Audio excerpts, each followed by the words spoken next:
I'm not a dog lover, but that day I turned back for her. Pavement San Diego boiled, light bounced off windshields like knives. I crossed the Mission Valley lot with a cart, telling myself to keep moving, when a small shape by a crooked shopping cart snagged my eye. Black and tan shepherd. Young, paws bound in silver tape, tongue like chalk.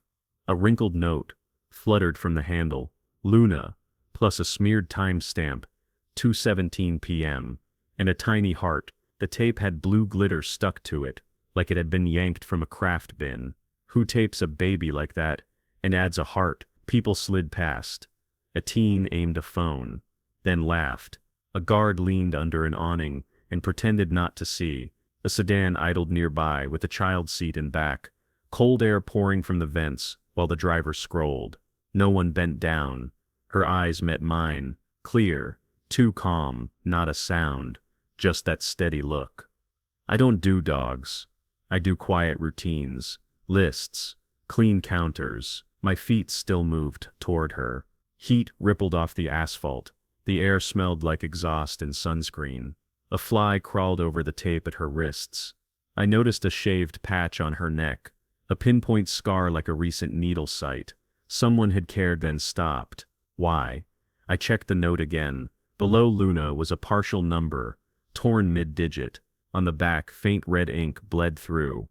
Do not return. Return to whom? A shelter? Una persona. A place. I reached for my keys to cut the tape. The metal shook in my hand. A gust flipped the note and revealed something I hadn't seen. A greasy thumbprint with a swirl of pink glitter.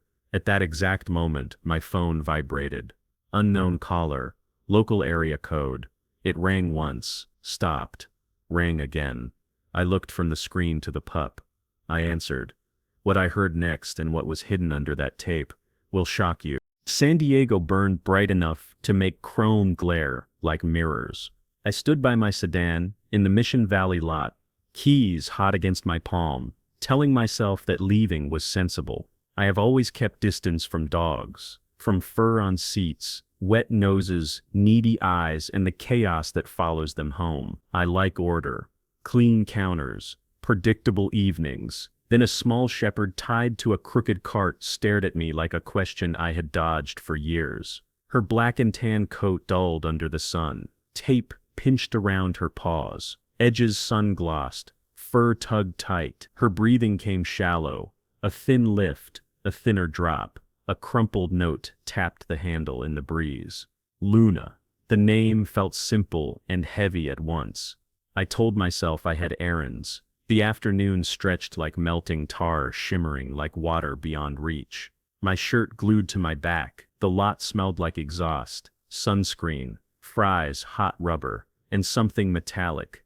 The hint of overheated bolts. A fly sketched lazy circles over the tape, then landed and rubbed its forelegs together as if counting time. People passed without stopping. A teen pointed a phone, chuckled, kept walking. A woman in gym shorts muttered, "Not my problem," while shoving water into a trunk. A security guard stood under a strip of shade and watched the entrance instead of this corner of the lot. Engines idle. Heat pressed between my shoulder blades, sticky and insistent, urging me back into air conditioning. I told myself someone with experience would arrive soon. A rescue, an officer, a person better suited than a man who never learned how to be around animals without tensing. I opened the driver's door. Cold air kissed my face. Relief should have followed, but my chest thudded instead. Through the windshield, the scene looked smaller, almost normal, like a picture you could scroll past. The pup blinked, slow and dry, as if every movement cost a coin she could not spare. I looked down at my checklist, bank, pharmacy, laundry, and felt absurd. A faint sound floated through the glass, a papery whimper, the kind you hear from grass when wind skims a droughty field. It pricked the back of my neck. I shut the door and stood there. Sweat ran along my ribs. The lot smelled like exhaust, sunscreen, stale fries, and hot rubber. Memory barged in anyway. Countless times I sidestepped strays, nudged gates closed, pretended not to hear barking. I had told those stories like proof that I knew my limits. They sounded different now, thin and mean. I cut the engine, got out and squinted across baking asphalt. Heat waves bent white lines into snakes. The cart wobbled when wind pushed it. Luna's ears didn't lift. Her nose rested against metal, as if the cool paint could give water. I took 3 steps toward her, then stopped, pulse thundering. I wasn't ready. I had no bowls, no bed, no plan. I didn't even own tape remover. What I had was a name on a greasy scrap, and a pair of eyes that refused to let me look away. A sedan rolled past. The driver leaned out and tossed words like a rulebook. Just a stray. Leave it. His voice gave me permission to return to the script I thought I wanted. Doors slammed nearby. A cart clicked over a crack. A child in a booster seat watched while licking a melting blue ice pop. The color-matched glitter flecks stuck to the tape, like the roll had lived in a craft box, beside stickers and school supplies. Someone had done this by hand. I lifted the note. Luna, scratched across the middle. Beneath it, a half phone number, torn away. On the back, faded red ink bled through. Do not return. A greasy thumbprint sat near the corner, edged with a ring of faint pink shimmer. I understood the hint. Whoever tied her wanted finality. No returns, no questions, no responsibility. I walked back to the car and climbed in, pretending to think clearer with the engine running. Cold air stung my cheeks. I dialed animal control, then hung up before the ring. If I called, I could leave and tell myself I had done my part. Give it to a system. Let a form swallow the problem. I pictured a report printed and filed, while Luna lay roasting beside a metal cart. My throat closed. I studied my hands on the wheel. The shake obvious. I asked myself a quiet question that slid in like a pin. Could you walk away from those eyes? I moved the gear to reverse, rolled an inch, brake. The question hovered like heat haze. Could you walk away from those eyes? The second time I heard it, it sounded like my father. He loved quiet, yet he loved doing the right thing more. He died 6 years ago. If he had been here, he would already be kneeling with a pocket knife open, telling a soft story to keep the puppy still. Sweat gathered inside my collar. I pictured him doing what I hadn't begun, and shame landed like weight on my sternum. I shut off the engine again. I stepped out again. Shoes stuck to softening tar. Luna's chest lifted, fell, lifted. Her gaze followed my outline, then settled on my hands. I crouched, palms open, fingers wide, while speaking in a voice I hoped would not shake. Hey, I said, I'm here. Her ear flicked. The tape had dug into fur, leaving angry edges. I studied the wrapped pause, looking for a seam. Each breath she took sounded thin. Somebody stopped behind me and repeated the same line with a sigh. Just a stray. Leave it. I didn't turn. The words clanged and fell away. I glanced toward the entrance. The world moved indifferent. My choice would not change traffic. It would only change one small life, and I suspected, mine. I checked my pocket. My key ring carried a small multi-tool I had bought for opening packages. The blade wasn't long, but it was sharp. I held it, still folded, and waited until my heart slowed. I'm going to help, I told her, like a promise. Her eyes tracked my mouth, as if reading the shape of the words. I slid my shadow over her paws to cool them a fraction. The metal cart creaked. The note tapped against the handle. I worked the tool open, then stopped because my hands shook. I set it down, breathed in through my nose, out through my mouth, counting 4 beats. Rubber, dust, and old coffee from a nearby cup filled my lungs. Luna let out a sound like paper pulled across wood. I couldn't swear I would fix everything, but I could swear I wouldn't leave her tied to a cart in a heat wave. I started to reach forward, then pulled back, then leaned in once more. Seditation fought momentum, then lost by an inch. The blade met adhesive. A hairline peel lifted, and several hairs came with it. Luna tightened, then stilled again when I whispered, "Easy." Time narrowed to breath and tape. I checked the lot one last time for an owner coming back with explanations, apologies, a vet receipt. No one hurried over. No voice called her name. Responsibility is heavy before it becomes natural. Today it had chosen me. I pressed the blade again, a millimeter at a time, thinking about shade, a bowl, a towel, the number for a clinic. how to place her on the seat without hurting tender pads, how to keep my life intact while doing something that might break it open. Her tongue flicked, cracked and dry. I fanned my cap toward her face. She blinked, slow. The tape tugged. I adjusted my angle, mind jumping ahead to paperwork, fees, waiting rooms, disinfectant, questions I couldn't answer. None of that mattered more than the next small cut. I made it, careful and steady, committed now in a way that closed old exits. Heat pressed on my neck. I wanted to be inside the car, yet my knees stayed planted on blistered lines while sweat crawled along my spine. Luna's gaze didn't leave my face. It anchored me the way a lighthouse holds attention in rough water. The choice had already happened. My hands were only catching up. Adhesive yielded. Air touched a strip of reddened skin. I swallowed. I had no guarantees, no supplies beyond a multi-tool, and a stubborn streak I rarely admired. But I had the will to finish what I started. The world shrank to a small circle of shade. One frightened puppy, and a man who used to call himself practical. I moved my lips without sound,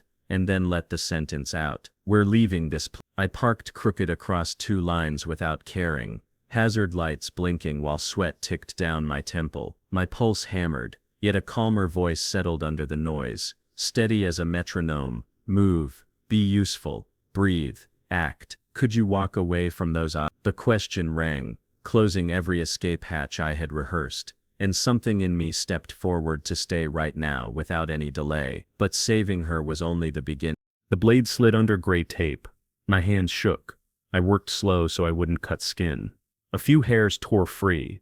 Luna flinched, then went still when I whispered, "Easy." Heat hammered my neck. Exhaust burned my throat. A thin hiss left her nose. I cut again.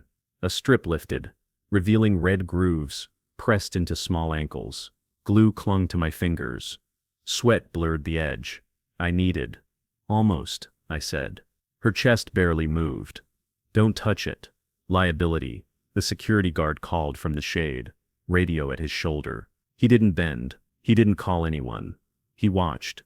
I kept cutting, knees burning through denim. A teenager filmed from a safe distance. The last band snapped with a sticky pop. Fur came with it. Luna whimpered. A dry leaf sound, then sagged against the wheel. I slid an arm under her ribs. She was light and burning, a bundle of bones wrapped in heat. Her tongue hung dry and cracked. I pressed a finger to her gum. Pale, not good. I lifted her. "Sir," the guard snapped. "You can't remove property from the premises." Property. The word punched. I didn't answer. I moved. Small steps across shimmering lines. Keeping her level. I had left the passenger door open, with the air on. I set her on the seat, used my folded hoodie as a cradle, buckled the belt to brace her. No struggle, no bark. A faint shiver, then stillness. The note with Luna fluttered. I grabbed it and shoved it into my pocket. Then I dropped into the driver's seat, slammed the door, gripped the wheel, and breathed through ringing ears. Engines snarled. Nothing around me matched the emergency inside the car. Drive. Tires chirped. "Stay with me," I said. Her chest barely moved. I floored the gas. Mission Valley wavered in heat. Red. Brake. I punched the map and picked the nearest clinic with urgent in the listing. 2 miles. A truck blocked the lane at the first light. I squeezed around, checked Luna. Her head rolled with the motion, eyes half-lidded. I talked to keep both of us here. "You're safe. We're getting help. Hold on." I cracked a water bottle, wet a napkin, and touched her gums. She didn't lick. She didn't turn away. Green. Go. A bus belched heat. The street rippled with mirage. Every light mocked. Left at the sign. Past the bank. Through the yellow. I said. Another red. Brake. Air blasting. Sweat at my collar. Luna's breath stayed thready. I counted each rise. 1, 2, miss. 1 again. "Stay," I whispered. The road opened. I pushed through another yellow. Took a right too fast. Bumped over a seam. Luna shifted, and made a tiny sound. Thin but present. "I hear you," I said. "We're close." The clinic sat in a low strip, where palms threw hard shadows on white stucco. I swung into the lot, clipped the curb, braked, killed the engine. I scooped Luna and ran. The door whooshed. Cold air hit my face. A receptionist stood. Emergency? She's not breathing right, I said. Heat. Tape on pause. Gums white. Found her tied to a cart. 2 techs rushed out with a gurney, one in purple scrubs, one with an IV pole. They lifted her with gentleness. The purple scrubs tech pressed fingers to gums, then belly. Severe dehydration, she told the other. Possible heat stroke. Start fluids. Check glucose and temp. Pads are burned. They rolled through a swinging door. I followed to the threshold. Stainless tables. Humming machines. A towel under her head. A catheter sliding into a shaved patch. Clear liquid dripping. A monitor beeping. Numbers blinked. Steadied. Blinked again. A vet strode in. Sleeves pushed. Eyes kind and quick. I'm Dr. Ortega. What happened? I gave the shortest true version. Parking lot. Cart. Tape. Heat. Note. She nodded. We'll cool her carefully. No ice. Fans. Damp towels. Fluids. We'll run blood work. Test for parasites. Do worm if needed. A tech lifted a paw. Pads red. Edges blistered. He dabbed cool water and spread a gel. Another took temperature and read it out. 104, he said. High. Dropping. Dr. Ortega adjusted the drip. Checked pupils with a penlight. Response present. Good. Heart rate weak. Will support blood sugar. She looked at me. She's critical, but not lost. My legs tried to fold. I grabbed a counter and steadied. Can I stay? In the lobby, she said. We'll update you every 15 minutes. The purple scrubs tech kept a cadence. 20 gauge in. Dextrose ready. Pads dressed. They moved like handling glass. I looked at Luna. Tiny chest moving a touch more now. Breath a whisper, where there had been almost none. A towel around her hips. A soft cone nearby. The receptionist brought a clipboard and a card. We'll sort billing later, she said softly. Sign so we can proceed. I signed. My name crawled across the line. Hand shaking. In the waiting room I sat in a chair, built to punish pacing. I texted nobody. I watched my reflection warp in the glass. Years of avoiding dogs had been easy. Today that habit had teeth. The door swung. The purple scrubs tech appeared. Flushed and focused. Cooling underway. Fluids running. Glucose low. Correcting. Pads burned but treatable. Pupillary response improved. She's not out of danger. Can I see her? Soon. Let us stabilize. I nodded and stared at a poster about prevention. To stop my hands from shaking. Seconds dripped. A woman came in with a terrier for shots. She offered a small smile. The receptionist set a small water bowl near my chair. For later, she murmured. I nodded thanks. Minutes crawled. The vet returned. Expression measured. She's responding. Temperature down. Heart rate weak. We'll keep her on IV. Monitor kidneys and continue cooling. Is she in pain? Pads hurt. Muscles cramp with heat. We're managing discomfort. The larger risk is organ stress from overheating and dehydration. Will she live? She has a chance. Honest. Careful. You helped give it. My eyes burned. I pressed knuckles to lids. Thank you. She paused. Name for the chart. Luna, I said. The note said Luna. Good name, she answered. And vanished. I listened to vents hum. Outside the glare softened. Cars slid through the lot like nothing inside this building mattered. The purple scrubs tech waved me to the threshold. Quick peek, she whispered. Luna looked smaller on the table. Lines taped to her leg. Towel tucked under chin. One ear twitched. The monitor showed numbers climbing by a hair, then settling. Good girl, I breathed. Keep going. I stepped back. The tech returned to work. I took the chair, felt the day stacked on my shoulders and waited for the next update. The door opened again. Dr. Ortega's face carried caution. She's stable for the moment, she said. But her kidneys may be stressed. We need to keep working. Do whatever you need, I said. She nodded and disappeared. I stared at my warped reflection and understood that reaching this place was only the first mile. The race hadn't ended at the curb. It had started behind that door, but the fight was far from over. Cold air carried disinfectant, stainless steel, and wet fur. I sat beneath a heartworm poster while nurses moved through a frosted door in quick loops. Every monitor beep felt like a tap on bone. I had given my name, my number, and permission to treat. A clipboard pressed into my thighs with a box checked financially responsible. My palms stayed on the pen, as if it might float away. For years I called myself practical, orderly, detached from messes that weren't mine. That pose shrank in this light. The receptionist lowered her voice. "We're doing everything." Her badge read Camila. She slid a cup of water forward. "Sip." I nodded and didn't. Behind the glass, purple scrubs kept a steady cadence. Temp down a half. Pads dressed. Start dextrose bolus. A dryer thumped in the back room. Turning towels used for cooling. I pictured tiny veins opening to fluid and sugar. Parched cells swelling toward normal. Doubt still took the chair beside me. What if the heat had already stolen something no drip could give back? Dr. Ortega stepped out with a tablet, hugged to her chest.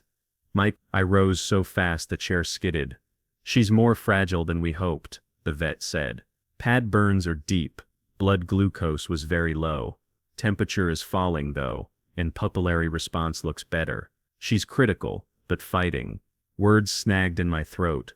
"Tell me what to do." Authorize continued care. "Stay reachable.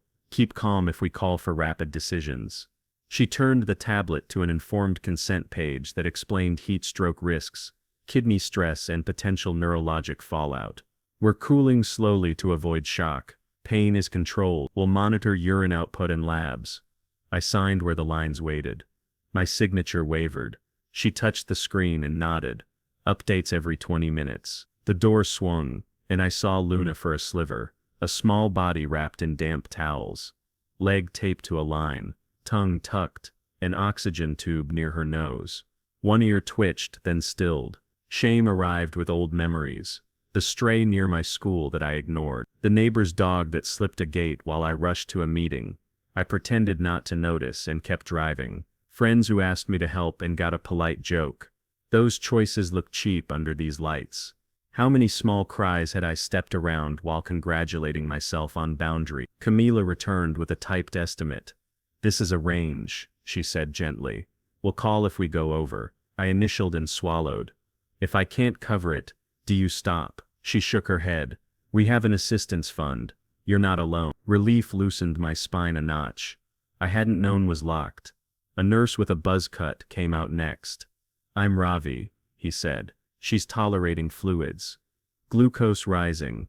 Pads are blistered, but we've cleaned, cooled, and dressed them. Temperature sits at 102.6. We want 101 to 102 for now. Tremors can happen while muscles rehydrate. Don't panic if you see it." He handed me a printed heat injury sheet, marked with a pen where Luna fell on each scale. The cartoon dog made the facts harder, not easier. "Why tape?" I asked. He shook his head. "Restraint, ignorance, malice. Impossible to know." The last word rubbed like grit. Another slice of time. The door opened. Dr. Ortega again. "We're adding a gastric protectant. Mild ulcer risk with heat stress. Blood work shows elevated kidney values. Expect it. We'll recheck in 2 hours." She saw my jaw clench. "It can reverse," she said. "Not always, often." "I found a note with a name," I said. "Luna," she smiled. "Let's give her a record that matches." Something steadied. A record needs a keeper. The keeper, for now, was me. Ravi waved me to the threshold. "Stay by the line," he said. The back room hummed. Fans pointed at wet towels over Luna's shoulders and hips. A small IV pump clicked. Numbers marched. Heart rate, temp, oxygen saturation. Her eyes were half open, lids heavy. A tech dabbed gel on her pads, and wrapped soft bandages with practiced hands. Another measured urine output and called values across to a tablet. "Hey kid," I whispered. Her ear flicked. "She knows your voice," the vet murmured. I put my palm near her shoulder without touching skin. Warmth bled into my hand. "Keep going," I said. "Please. Let's step back so she can rest." In the lobby the chair had memorized my shape. A woman delivered donated blankets, spoke with Camila, and left a box of squeaky toys. One rubber bone peeped out like a cartoon grin. My head replayed the Mission Valley lot. The guard's warning, "Don't touch it." Liability. The driver's shrug. "Just a stray, leave it." I felt a cold wave of anger at how easily indifference earns a badge, and a rule. One choice can save a life. What's your? Mine had finally cracked out of its shell. It took heat and fear to split it, but it split. My phone buzzed. Unknown number. I let it ring. Whoever called when the note flipped could shout into their own room. I blocked the contact and exhaled a breath I hadn't noticed hold. Ravi returned with a chart. "Sugar stable now," he said. "Temp 101.9. Slow cooling continues. Pads hurt. We're giving analgesia. She may not eat today. Tomorrow we'll try a tiny slurry if she passes the next checkpoints." What are those? Hydration balance, urination without blood, alertness, and the ability to regulate temperature without fans. Neurologic signs are minimal so far. Good news. If her kidneys don't recover. He nodded toward a pamphlet rack. Then spared me.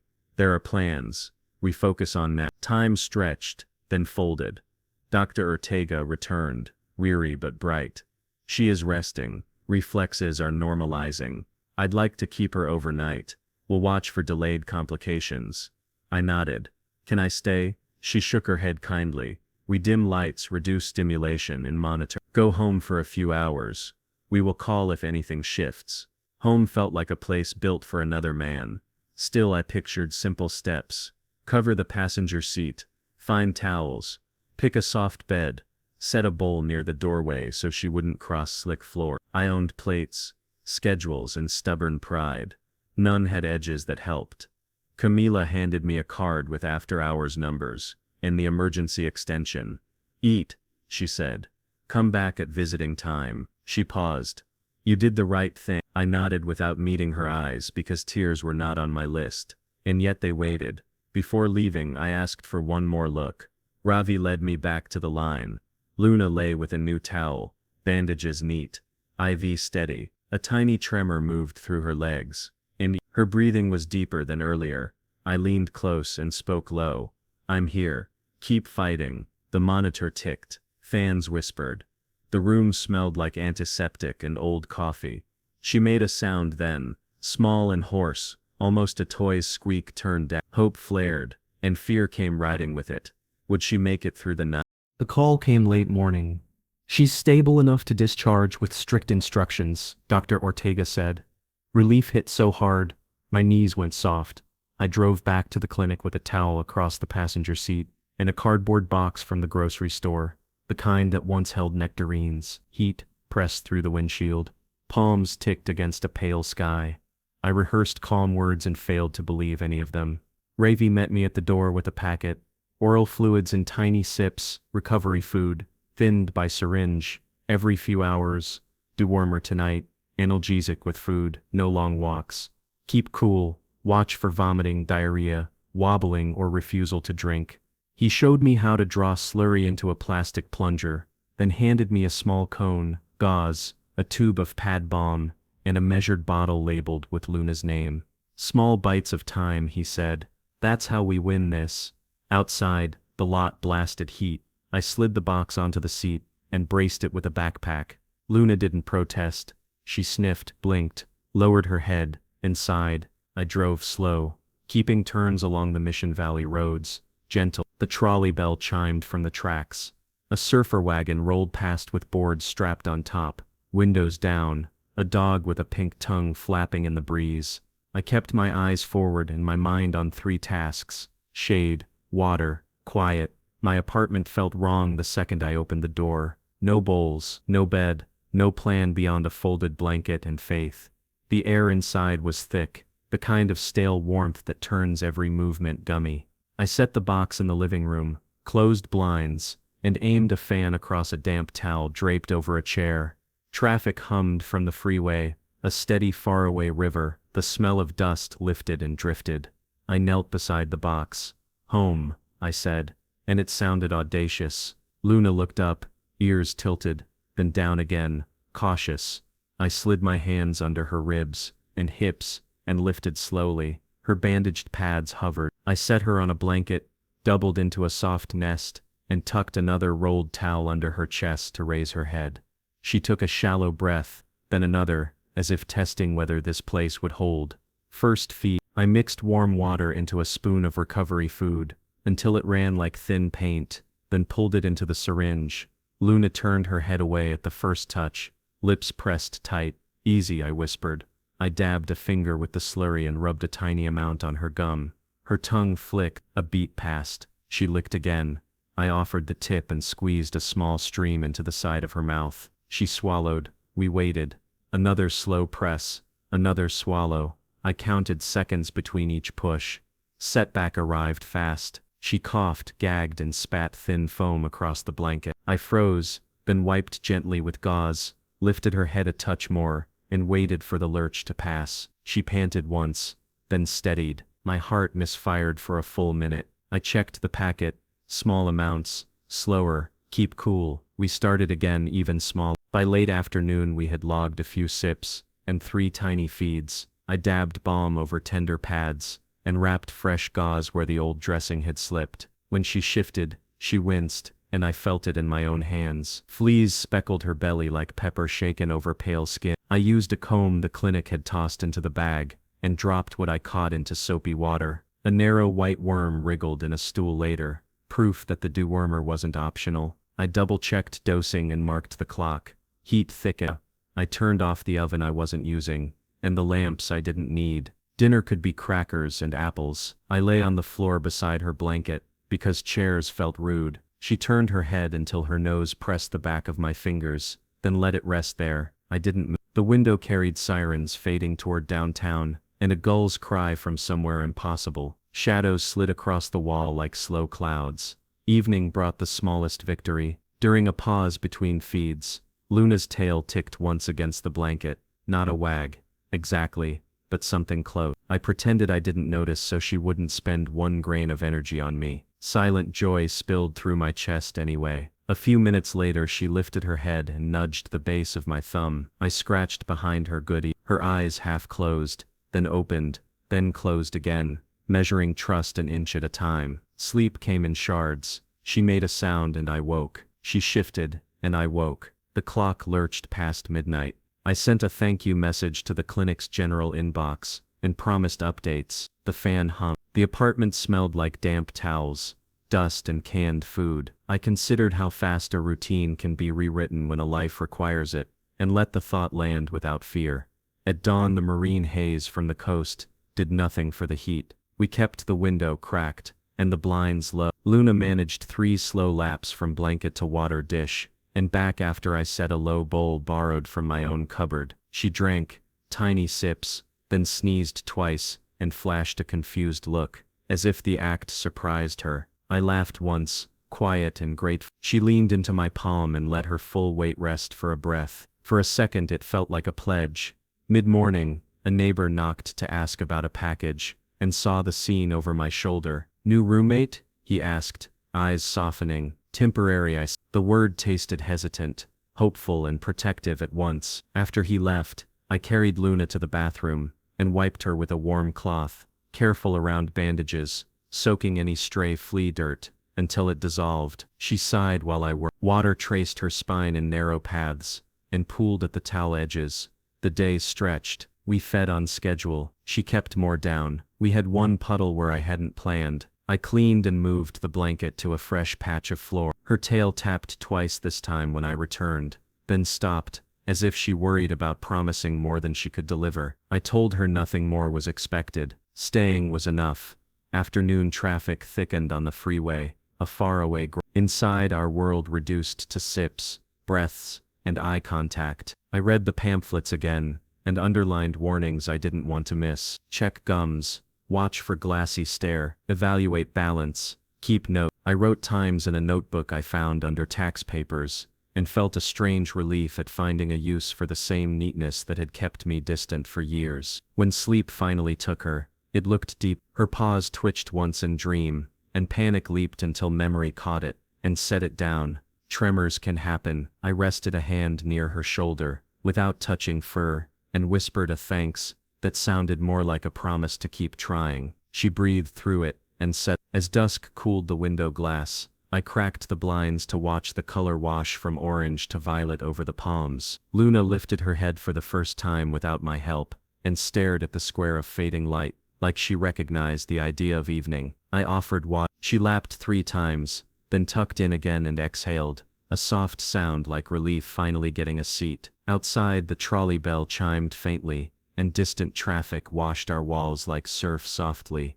Night gathered and pulled the room quiet. I moved my bedroll beside the blanket, and turned the fan so the stream touched both of us. She inched closer until her nose found my wrist and stayed there, heartbeat faint but present against my skin. I counted it until numbers lost meaning, and only rhythm remained. We had taken exactly 1 step into a larger unknown, yet the step felt real. The packet still warned about setbacks. My notes left room for new worries. Her body held signs of a hard road, beyond a single peaceful hour. Still, the apartment no longer felt wrong. It felt like a place trying to learn softness. She was stronger but not safe yet. I'm not a dog lover, but that day I turned back for her. San Diego boiled. Light bounced off windshields like knives. I crossed the Mission Valley lot with a cart, telling myself to keep moving, when a small shape by a crooked shopping cart snagged my eye. Black and tan shepherd. Young, paws bound in silver tape, tongue like chalk. A wrinkled note fluttered from the handle. Luna. Plus a smeared timestamp, 2:17 p.m. and a tiny heart. The tape had blue glitter stuck to it, like it had been yanked from a craft bin. Who tapes a baby like that and adds a heart? People slid past. A teen aimed a phone, then laughed. A guard leaned under an awning and pretended not to see. A sedan idled nearby with a child seat in back, cold air pouring from the vents, while the driver scrolled. No one bent down. Her eyes met mine. Clear. Too calm. Not a sound. Just that steady look. I don't do dogs. I do quiet routines. Lists. Clean counters. My feet still moved toward her. Heat rippled off the asphalt. The air smelled like exhaust and sunscreen. A fly crawled over the tape at her wrists. I noticed a shaved patch on her neck. A pinpoint scar like a recent needle site. Someone had cared, then stopped. Why? I checked the note again. Below Luna was a partial number, torn mid-digit. On the back, faint red ink bled through. Do not return. Return to whom? A shelter. Una persona. A place. I reached for my keys to cut the tape. The metal shook in my hand. A gust flipped the note, and revealed something I hadn't seen. A greasy thumbprint with a swirl of pink glitter. At that exact moment, my phone vibrated. Unknown caller. Local area code. It rang once, stopped. Rang again. I looked from the screen to the pup. Night pressed against the windows like a held breath. The fan hummed. Luna slept on the folded blanket with her nose tucked near my wrist. For hours her breathing had sounded steady enough to believe in morning. Then heat crept under my palm. Not the room. Not the air. Her. I lifted my hand and felt a fever rising through bandages and thin fur. She opened her mouth slightly, and panted without sound. When I checked her gums under the lamp, color washed away to a ghostly pale. A soft whine escaped, then stopped. Fear unrolled inside my ribs with quick, cold fingers. I grabbed the packet and scanned warning lines that had seemed theoretical an hour earlier. Fever, lethargy, pale mucous membranes. Return immediate. The letters crawled while Luna sagged against the towel. I tried a sip of water, but her tongue barely moved. The thermometer slipped under her arm, beeped and flashed numbers that dragged my stomach down. 2. I wrapped her in the same towel from earlier, dampened its edge, and stood without remembering how feet worked. Keys hit my palm. The building's hallway smelled like detergent and midnight dust. San Diego glowed outside, sodium lamps throwing orange halos over palms and parking lot. Freeway noise blurred into a steady river. I eased Luna into the crate lined with the hoodie, then slid the seatbelt through the handle and pulled it tight. Her head lolled, eyes half open, unfocused. I spoke anyway. We're going. The engine turned over. Air conditioning blasted the windshield before it reached skin. I aimed the vents toward the crate opening and checked her again, still panting. Gums white, pads warm under the wraps. The streets held a strange quiet broken by distant laughter and a siren wandering toward downtown. Headlights painted the lanes in long, thin knives. I pulled onto Friars Road and watched lights turn red in slow sequence. Like a test I would fail if I rushed. I didn't rush. I took the first yellow, slid through an empty intersection, and whispered directions to keep my thoughts in line. Right at the gas station, across the bridge, left at the hospital sign.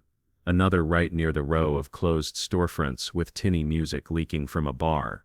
Her chest moved fast and shallow, a metronome set by panic. Stay, I said, because it was the only verb that mattered. I cracked a water bottle and moistened a piece of gauze again, touching her gum gently. She flinched. I pulled back. The light changed. We rolled forward. The dashboard clock blinked 1:37 a.m. A train horn blew somewhere near the river. A skateboard rattled along a sidewalk. The city kept living while one life dimmed in a plastic crate beside me. The emergency vet stood in a low building with blue letters that reflected moonlight. I parked crooked across two spaces and stepped out with Luna's crate hugged to my chest. Automatic doors opened to a lobby washed in white light and cold air. The night receptionist looked up, saw my face and hit a call button. Triage, she said into the mic, then met me at the counter. What's going on? Fever, I answered. Gums pale, lethargic, recently discharged for heat injury.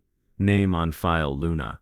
A tech in charcoal scrubs rushed out with a rolling table, lifted the crate lid and slid Luna's body onto a pad like lifting folded silk. Another tech clipped a small sensor to her tongue and wrapped a cuff around a front leg above the catheter site. Temp? 103.9, the first tech said. Cap refill delayed. Weak. A vet wearing a navy jacket over scrubs strode in, stethoscope already around her neck. Her badge read Dr. Shah. When did it start? Minutes ago, I said. She was resting. Then heat climbed. She stopped drinking. Good that you came, she said. We'll place a second line. Take blood for lactate and kidney markers. Run a quick glucose and begin cooling again with damp towels and fans. IV fluids now. She nodded to the team. A bag hung from a pole and began its clear drip. The monitor beeped high and the tech's hands moved fast, taping lines, sliding the thermometer, checking pupils with a penlight's thin star. We'll also check for infection or parasites complicating the recovery, the vet added, eyes steady. I signed forms without reading every word because trust had to outrun time. My name scrawled over signature lines while Luna's numbers flickered across a screen. A volunteer carried a space heater away from a corner as if heat itself could hear us and return. The waiting room held two other families, a teenager with a terrarium and a worried older man gripping a carrier that hummed. Nobody spoke. The television above the coffee cart showed a beach at sunrise. Rolling waves pretending the hour wasn't hard. A nurse brought a digital thermometer to the front and checked the ambient setting. Cold air drifted across my arms, lifting hair. My shirt clung damply between my shoulder blades. I stood, sat again, then walked toward the water dispenser and returned without drinking. The smell of antiseptic and warm plastic filled my throat. The clock moved in grim clicks. I wondered which part of the night steels itself against pleas and decides to hold anyway. In that moment, giving up wasn't an option. Could you keep going? Shah came out with a clipboard and a look that balanced urgency with assurance. Fever dropping slowly, she said. Glucose low again. We've corrected. Blood pressure improving. We're adding a broad-spectrum antibiotic to cover a possible underlying source while tests run. Pads still painful, dressings intact. We're repeating temperature checks every 10 minutes to avoid overshooting into hypothermia. We'll keep a close watch on urine output as a window into kidney function. Is this a crash from earlier damage? I asked. It can happen, she said. Heat injury sets a long fuse. Bodies rally then wobble. The fact that she responded before helps. She shifted the clipboard and met my eyes. She's critical but fighting. Your quick return helps her odds. I exhaled air that felt borrowed. Can I see her? Briefly. She said. Stay at the door. Through the glass, the treatment room glowed silver under bright fixtures. Fans oscillated over damp towels arranged like a patchwork under Luna's body. A tech stroked her head with 2 fingers while another adjusted the pump's rate. The monitor's tone softened as numbers inched toward better ranges. I focused on one rise, one fall, one line of pixels moving like a heartbeat across a tiny horizon. The cold waiting room made dread louder. A vending machine hummed. The teenager with the terrarium whispered into the lid and smiled through tears. The older man stared at the floor as if reading instructions written inside the tile. I kneaded my cap until the brim lost shape, then set it down, then picked it up again. I thought of the parking lot, the cart, the word property, the note that said not to return. I pictured the person who wrote it, and felt a flare that didn't fit inside grief. A tech approached with a paper cup. "Drink," she said kindly. "You'll help her better if you don't pass out." I obeyed. Water felt sharp and real, like a fact you could lean on. The tech's name tag read Mina. "We'll update you in 5, she promised. "If she stabilizes, we'll discuss overnight monitoring here." Time unspooled. I updated Ortega's voicemail in case continuity helped and left a message that said we were at the emergency clinic. Fever spike.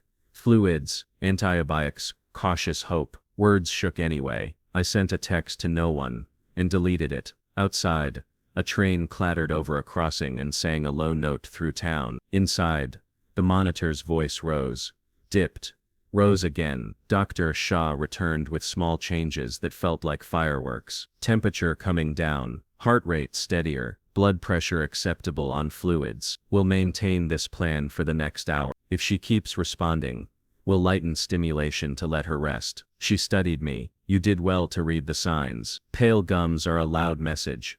"I'm learning a new language," I said. "I keep missing verbs." "You're catching them in time," she replied. "That matters." I stood near the doorway while Mina adjusted the towel under Luna's chest and dabbed a cool cloth across bandaged pads. The smallest thing shifted then. Luna's ear twitched, almost like the first time Hope tapped in the clinic. Her breathing lengthened a fraction. I felt tears start and kept them quiet. The room made its diamond-bright sounds. Every beep, a metered promise. Every click a reminder that small machines can hold hands with biology through a rough hour. The receptionist lowered the lobby lights to a softer blue that made shadows kinder. My phone lit with a missed call from a blocked number and slid into silence again. I set it face down, and stared at the double doors until minutes blurred. The clock rolled past 3. I pressed my knuckles to my sternum to keep the ache from spilling out as sound. Mina gave a thumbs up from inside. Dr. Shah nodded once, quickly, as if acknowledging a tide turning a degree. I stepped to the glass and spoke across the space separating us. "We're here," I said. "Keep going." Luna's eyelids fluttered, a thin tremor passing under lashes like a breeze through reeds. Her ear shifted, then settled. The line dripped. The fan whispered. The thermometer beeped again with a softer tone. Her eyes flickered, but the fight wasn't over. I answered. What I heard next, and what was hidden under that tape, will shock you. Morning crept in pale and steady, like a hand on a dimmer. The emergency clinic smelled softer than the night before, more towels than panic. Dr. Shah met me with a nod and words that landed like air after deep water. "Stable," she said. "We want to transfer her back to your primary clinic later today if the curve holds."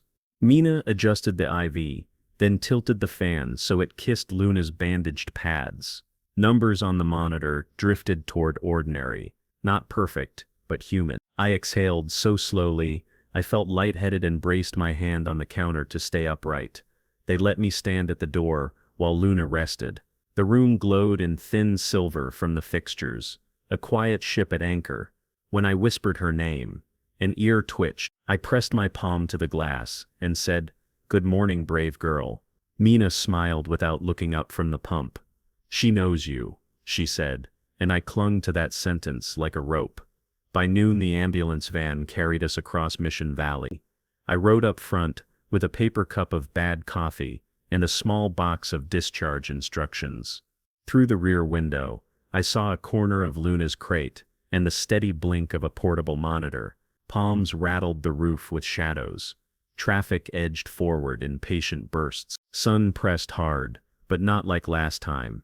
It felt manageable, a heat with rules. At the familiar clinic, Ravi met us with an easy salute and guided the gurney inside. Dr. Ortega studied the labs and lifted a brow at the improved numbers. "We're trending the right way," she said. "Small feeds, pain control, rest, and short trips outdoors to sniff. No darting around." She traced a fingertip over a chart where lines tilted upward. Hope looked like a pencil mark. Home again. I set the folded blanket by the fan, opened blinds halfway, and placed a low bowl near the edge. The apartment smelled like bleach and canned food, a mix I now associated with progress. Luna stepped from the crate, as if the floor were a river she meant to cross without splashing. Her legs wobbled. I cupped a hand under her chest, until balance returned. She looked up once, then pressed her nose to my wrist, and licked with a dry, careful sweep. The touch burned sweeter than any gratitude I had ever received. "Thank you for staying," I said before I could stop myself. We set a rhythm. Syringe feeds measured by the clock, sips of water every hour. A cold cloth rested on her belly during the hottest stretch, then folded across my neck while she slept, because both of us needed relief. When I rubbed balm across her bandages, she flinched, then settled when I hummed a song my father used to whistle in the garage. I was never a singer. Now my voice made a path through the room so she could follow it back from worry. Late afternoon I carried her down the stairs, one step at a time, to a strip of grass that might as well have been a field. A breeze came off the trolley line. A gull complained from nowhere. She stood, leaned into my shin, and breathed the air, as if it were soup and she was learning how to sip again. When a truck downshifted on the road, she flinched so hard I felt it in my teeth. We waited until the noise passed, and the world steadied. I praised the waiting more than the walking. 2 days later, we tried a longer outing. Balboa Park waited like a storybook after too much fluorescent light. I parked near the arch, and carried her to a shaded path where bougainvillea spilled over a fence in bright cascade. Pink petals freckled the sidewalk like confetti thrown for quiet victories. She lowered her nose and sniffed the fallen color, whiskers brushing paper-thin skin. A small sneeze popped out. She blinked in surprise, then looked at me as if asking whether sneezes were allowed here. "All clear," I said. We took 6 unsteady steps. 7. She paused at 8, to listen to a fountain mutter to a tile basin. I squatted beside her and counted her breaths, slow and even. Trust felt like a rhythm learned together. Families drifted by, voices sobbed. A boy asked if he could pet her. I said not today, and he nodded solemnly as if we had shared a secret assignment.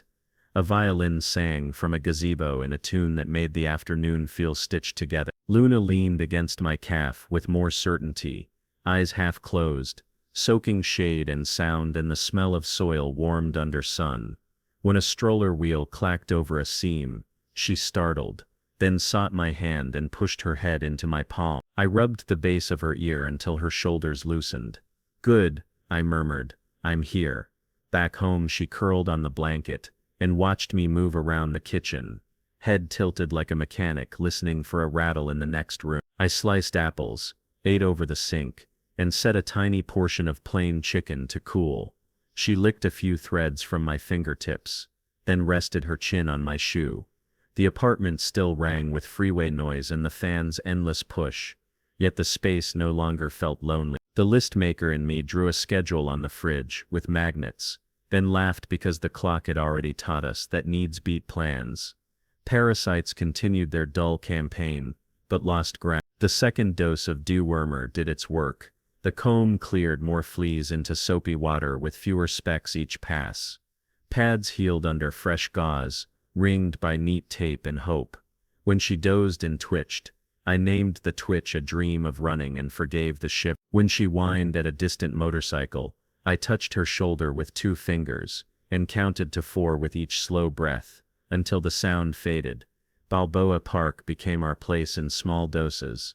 We never rushed. We explored the cactus garden from a bench, admired shadows from a tiled corridor, and stood near a woman painting palms on a canvas, the size of a closet door. Luna sniffed the painter's bag, then backed up politely, satisfied with a single new sun printed bright coins on the path through leaves. Sometimes a marching band rehearsed in the distance, and we turned our route to avoid the brassy waves.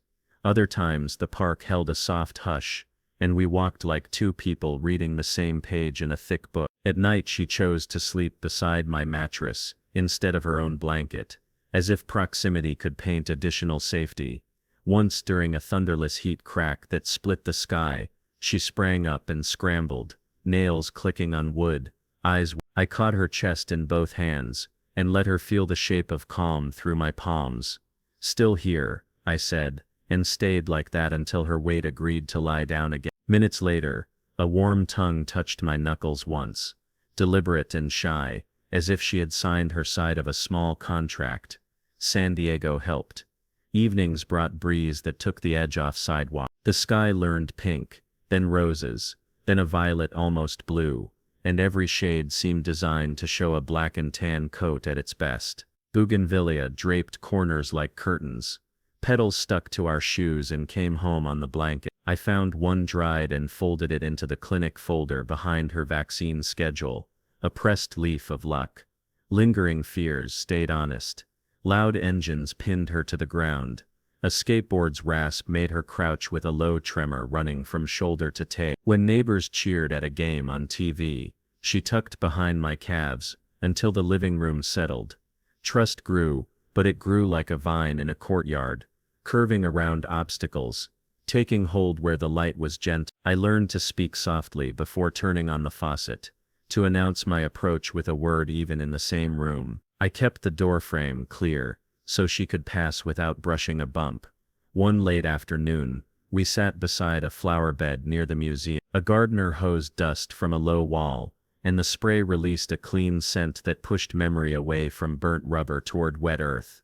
Luna watched the stream arc and fall, utterly focused, tail marking time against my shoe. When the hose clicked off, she looked up at me, and I saw something new open in her face. Not only relief, not only thanks, but curiosity returning from exile. She stepped forward and planted her paws with care, stood taller by a fraction, then turned so her side leaned into my shin as if to include me in whatever she was rediscovering. That night, as traffic threaded a silver line beyond the blinds, she placed her head on my forearm, and slept with her mouth slightly open, breath warm, steady, and personal. I thought about the first day in the parking lot, the duct tape, the indifference that walked by, and the river of small choices that had moved us here. Attachment had crept in without asking permission. It felt less like a net, and more like a bridge, that had been waiting for someone to step on its boards. In the morning, we returned to the park, and traced a short loop past the bougainvillea. Sunlight caught her eyes like amber held to a lamp. A jogger called out "Beautiful Shepherd," and kept going. She watched him pass, then nosed my hand, as if checking whether I had seen the same world she was seeing. I scratched her chest, and nodded. We walked 36 careful yards, stopped for water, and sat on a bench warm from light. Hope gathered. She was healing, but trust took time. Morning slid in with a breeze that lifted the blinds and carried the clean smell of cut grass from the courtyard. Luna stood at the rug's edge, head tilted, studying a bright square on the floor. She tested it with a bandaged paw, then hopped and bumped the table leg. I caught the wobble and laughed. She pounced on dust, chased an oval of light along the wall, and sneezed when a balcony blade tickled her nose. She looked at me for a ruling. "Practice," I said, handing the rope toy the clinic sent. She mouthed it gently, tugged with growing confidence, then pressed it into my palm like a teammate, asking for another round. Balboa Park became our morning classroom. We arrived early, before heat took command. Bougainvillea draped vivid curtains over fences. Pink petals freckled sidewalks like confetti after a parade. No one had to sweep. Her gait still wobbled, yet resolve threaded each step. She nosed shadows, tracked butterflies with serious eyes, and planted paws as though taking attendance for every patch of ground. A gardener rinsed dust from a wall. Mist drifted and made her blink. When a stroller rattled by, she flinched, then leaned against my shin until the sound passed. We celebrated the pause more than the steps. Back home she invented game. She nudged a tennis ball under the sofa, and waited to see whether I understood. I lay flat and reached with a wooden spoon, while she supervised, tail ticking a modest beat. When I freed the prize, she paraded in loops, pausing so I could admire the victory. The laptop stayed shut during those circuits. Nothing important broke. A door long painted shut inside me began to open. Friends who knew me as the man allergic to fur arrived with skepticism and left shaking their heads at bowls, toys and a towel for damp paws. "You?" one asked, pointing at the crate. Luna pressed against my calf, content and certain. I scratched her chest and said, "Apparently, explanations felt unnecessary. Devotion announces itself. We registered as a foster pair with a Mission Valley rescue. Paperwork took minutes. Change took over. A volunteer delivered a green tag, a bigger crate and a booklet on socialization. I studied those pages like homework I wanted to ace. Short exposures, the note said. Gentle introductions. Reward curiosity. Model calm. I practiced in the hallway, by the elevator, and on shaded paths. Her world widened by inches, the only safe pace. Furniture shifted to create lanes for unsteady hips. A note near the door reminded me to carry water, gauze, and extra wrap. I woke before the alarm because a nose touched my wrist at dawn, asking for a slow lap, where sprinklers painted arcs, and the sky held that soft San Diego blush, promising heat without hurry. Avoidance had been comfortable. Attention turned out to be alive. Work friends asked how fostering felt, like bolts tightening in a bridge I forgot I needed. I said. Care had been tasks, appointments, budgets, errands. Luna taught care as presence. Standing still during a siren became a gift.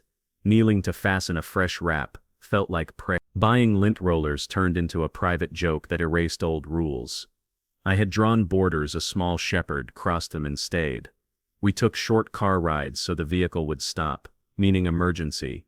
Windows cracked, radio low, seat covered with a blanket that smelled like home. At Sunset Cliffs we sat, while the ocean thumped rocks and threw mist that settled on her whiskers.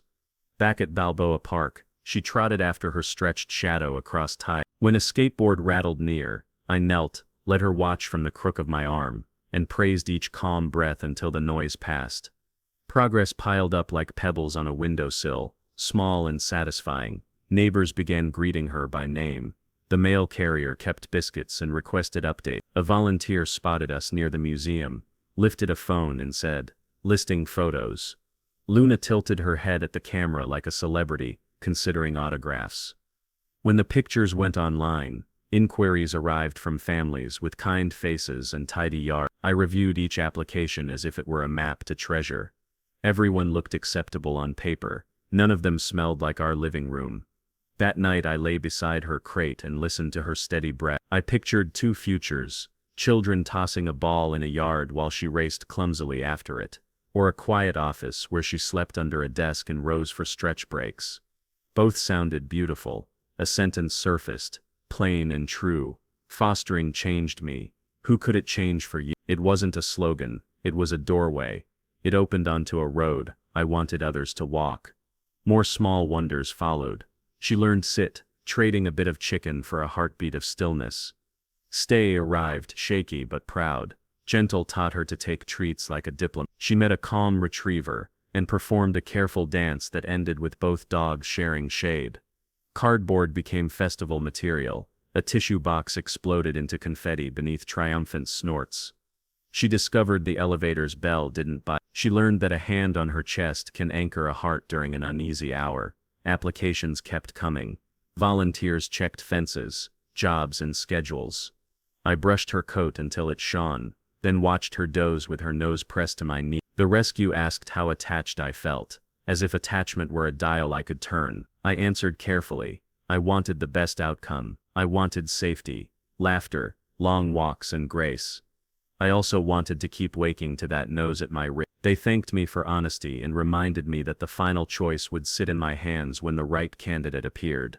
A weekend tour brought two strong contenders, both kinds, both prepared. Luna greeted each with polite interest, then returned to me after introductions as if checking whether the plan had changed. I knelt and scratched behind her ear, saying nothing. Release sounded noble in theory, and raw in practice. I carried that conflict on our evening loop while the trolley hummed, and the last light left pink coins across the boulevard. Back at the apartment she slept with her head on my shoe, breath warm and trust. I looked at bowls, the crate, the schedule, the rope under the chair, strands of fur drifting like tiny comets, and felt a question gather with a weight that refused to be shelved. I had promised to prepare her for a good life somewhere else. I had also built a life that only felt complete because she occupied it. Midnight thickened, the fan turned, the city settled into its low, endless murmur. I rubbed her chest and finally said the words I had avoided, because they sounded like a key turning in a lock I hadn't admitted existed. I had changed, so had this place. So had the borders that once kept me from rescue flyers, shelter websites, and warm noses. I pictured an adoption form, with my name on the line where a person accepts responsibility without an end date. My hand hovered above an invisible pen, steady, hopeful, frightened, real, but was I ready to be her forever home?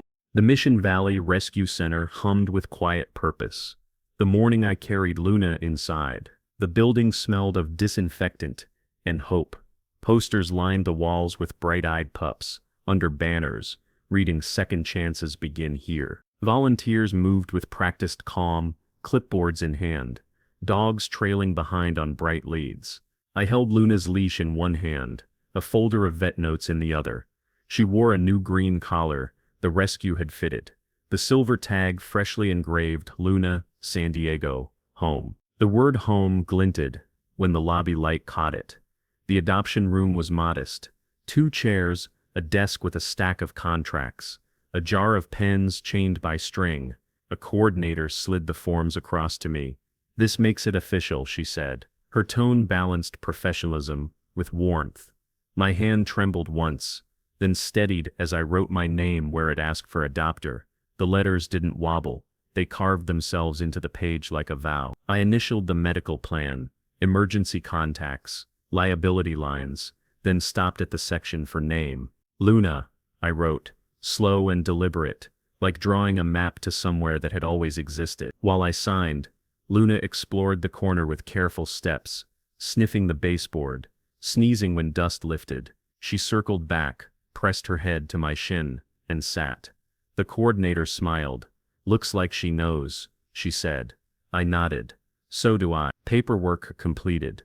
The volunteer clipped the tag to her collar, checked the fit, and said, "Congratulations, she's yours." The words reshaped the air. I crouched, brushed fingers over soft fur behind her ear, and whispered, "We're not turning back." Her tail wagged slow, cautious, then faster when I let the leash fall slack. Outside, the San Diego sun poured across Mission Valley. Cars slid by, families passed with strollers, and Luna padded beside me, with more certainty than the week before. She climbed into the car without coaxing, curled onto the blanket on the passenger seat, and rested her head against the console. I reached to scratch her neck. She licked my hand once, then closed her eyes. That one lick contained every mile of the journey. Heat, tape, fear, rescue, trembling nights, and the bridge that carried us here. At home, I had prepared her first real bed, a cushioned mat, soft fleece cover, and a toy rope folded at the corner. She circled twice, pawed once, then lowered herself with a sigh so deep it seemed to exhale weeks of strain. She pressed her face into the fabric, stretched her legs, and drifted off. Watching her, I felt a weight lift from my chest I hadn't known I carried. For years I defined myself by absence, not a dog person, not a rescuer, not someone who got involved. But the bed held proof that absence had been a shield, not a truth. The transformation startled even me. My routine shifted. Work breaks turned into walks around the block, where bougainvillea petals stuck to her fur like bright badges. Groceries included chicken broth and soft treats beside apples and bread. Weekends were no longer lists to conquer, but hours to wander Balboa Park, where Luna learned the scent of fountains, and the rhythm of pigeons lifting in startled flocks. Once, she clumsily chased her shadow across the tiled corridor, and sneezed when she nosed a tuft of grass. I laughed until my stomach ached. She looked back, tail wagging, proud of making me sound different from the man I used to be. Neighbors noticed. The woman upstairs leaned over the balcony and called, "She's Blossom." The mail carrier crouched to scratch her chin and said, "Never seen you smile this much." Friends shook their heads. "You? With a shepherd?" I only shrugged, then scratched Luna's chest until her eyes half closed. Devotion had replaced avoidance without ceremony. just quiet steps layered into something permanent. But devotion isn't private. It calls outward. I thought about the parking lot, the shoppers who walked past, the guard who dismissed her as liability. I thought about how close I came to being one of them. Then I looked at Luna, alive, playful, steady beside me, and knew her story had to travel further than our apartment walls. So here's my ask. Fostering changed me. Who could it change for you? One choice can turn heat and indifference into a second chance. One pause in a parking lot can rewrite both your story and theirs. Hopeful pause has more crates waiting, more notes scribbled with names, more tails needing space to wag. Every share carries weight. Every comment becomes a signal. Every choice adds a link to a chain that pulls another life out of the sun and into shade. Luna is proof. Her tale is proof. My hands, once hesitant, now steady with a leash, are proof. I urge you, join us. Share Luna's journey. Tell her story to someone who needs reminding that small actions matter. Support rescues. Foster if you can. Donate if you can't. Visit, volunteer. Be the hand that turns a lock or cuts a strip of tape. Every share saves a life. Be their voice.